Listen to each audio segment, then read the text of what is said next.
दोस्तों, लड़ाइयाँ अक्सर अपनों में हो जाती हैं, दोस्तों से, पत्नी से। लेकिन मेरा ये मानना है कि किसी भी झगड़े का निपटारा शांतिपूर्वक कर लेना चाहिए, क्योंकि झगड़े तो होते ही रहते हैं। कोई बात मन में दबा लेने से रिश्ते कमजोर ही पड़ते हैं।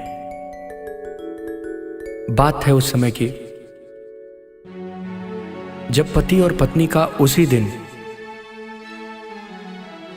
विवाह का वर्षगांठ था, एनिवर्सरी थी उनकी। दोनों में जोर का झगड़ा हो गया।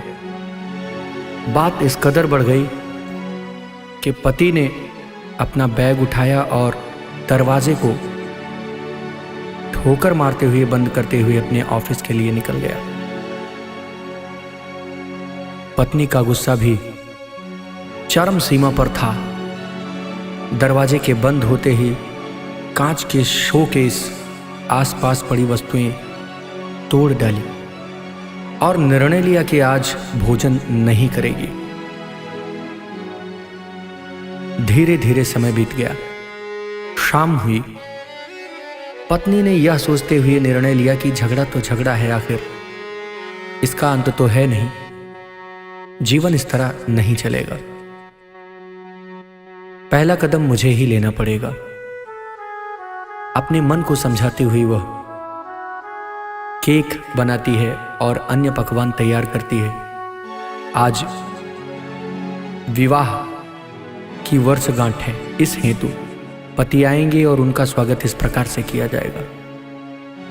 उसी समय डोरबेल बजती है। पत्नी समझ जाती है। वह जाके दरवाजा खोलती है।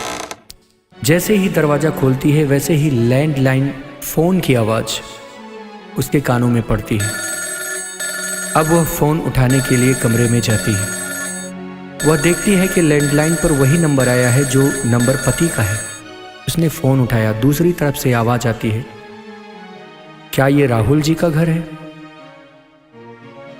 जी हां, मैं उनकी पत्नी बोल रही हूं। बताएं। देखिए, आप स्टेशन के पास जो हॉस्पिटल है उसमें चली आइए, अति शीघ्र। क्या बात है, कुछ तो बताएंगे। देखिए, आपके पति राहुल जी का एक्सीडेंट हो गया है। मैं चाहता तो नहीं बताना, लेकिन अब आपको नहीं बताऊंगा तो ये भी गलत होगा, और उनकी मृत्यु हो चुकी है। आपका आना अति अनिवार्य है। पत्नी का सिर चकरा गया। जमीन हिलने लगी, पर उसको याद आया कि पति तो अभी अभी घर आए हैं। ऐसा कैसे हो सकता है? वो दौड़कर बरामदे में जाती है। आसपास बुलाकर निरीक्षण करती है, पर कोई आवाज नहीं आती। उसी समय उसके मन में विचार आता है कि जब कभी किसी व्यक्ति की मृत्यु होती है तो उसकी रूह अंतिम बार अपने सबसे अधिक प्रिय से मिलने आती है। यह विचार जैसे ही उसके मन में आता है, वो दौड़कर फोन की तरफ दौड़ती है। फोन को उसने जैसे ही उठाया, उधर से आवाज आई, देखिए राहुल जी का पर्स भी मेरे पास है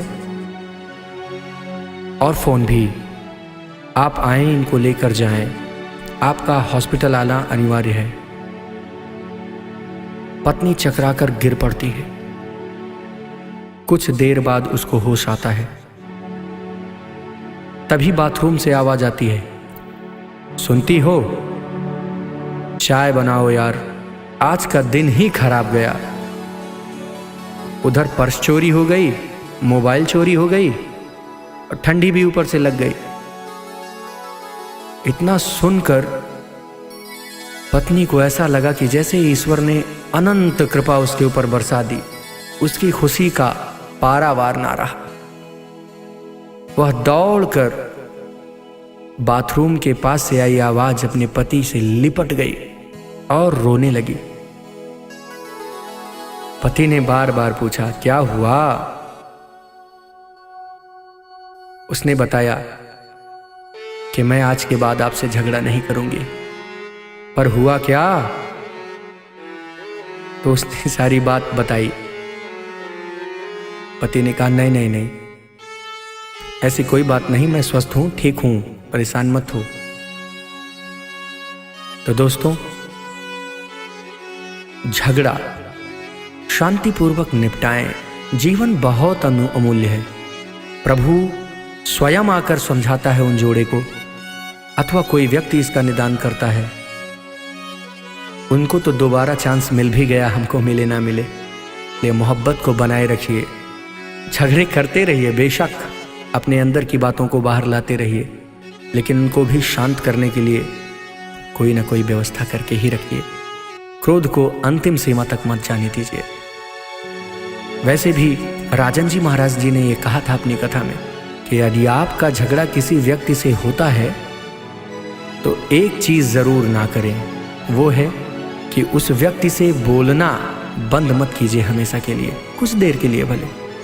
नहीं तो क्रोध में कुछ लोग बंद कर देते हैं बात करना पूरी तरह से। आइए इसका अनुसरण करते हैं। इसी तरह बने रहिए। लाइक कीजिए, शेयर कीजिए, सब्सक्राइब कीजिए। मैं आपका धर्मेंद्र तिवारी आपके साथ निरंतर। जय श्री राम।